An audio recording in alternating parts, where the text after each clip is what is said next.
आज अंतर्राष्ट्रीय महिला दिवस के अवसर पे मैं अपनी सभी माताओं और बहनों को बहुत सारी शुभकामनाएं देता हूं। हमारे समाज, राष्ट्र और हमारे जगत में महिलाओं का अभिन्न अंग है। इस जगत की जननी महिलाएं हैं।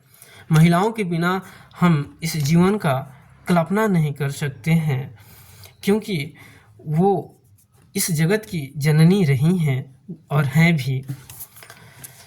फिर भी आज हम भौतिकता के रूप में जितने विकास कर चुके हैं, विकास के जिस चरम बिंदु पर पहुंच चुके हैं, अगर हम किसी ग्रामीण क्षेत्र के सुदूर गांव में जाएं तो हमें महसूस होगा कि उस महिला के लिए, उस सुदूर इलाके के महिला के लिए विकास का कोई मतलब ही नहीं है। आज भी उसी तरह से वो प्रताड़ित की जाती है। तो आज अंतर्राष्ट्रीय महिला दिवस के अवसर पे हमें अपने परिवार और समाज की महिलाओं को आगे लाने की कोशिश करनी चाहिए। एक दौर था जिस दौर में महिलाएं द्वार पर नहीं जाती थी। द्वार पर वो पाठ होता था जहाँ सिर्फ मर्द ही जाते थे, मर्दों का अधिकार क्षेत्र होता था। लेकिन महिलाएं उससे आज आगे निकल करके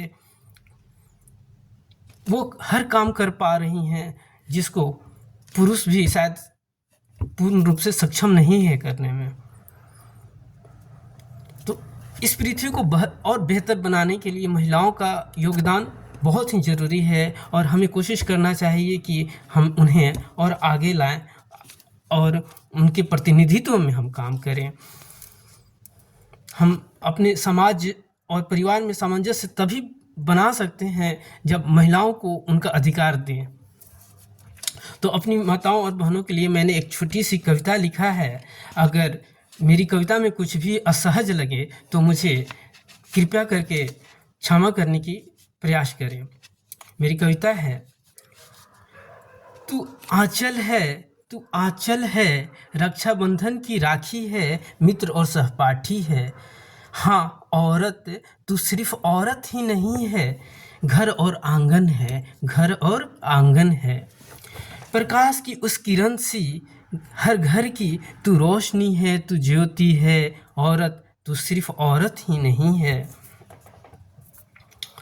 बेटी के रूप में तो कभी बहन के रूप में, तो कभी माँ के रूप में, तो कभी पत्नी और सहपाठी के रूप में तू इस जगत को जगमगाती है, तू इस जगत को संवारती है। हाँ औरत, तू सिर्फ औरत ही नहीं है।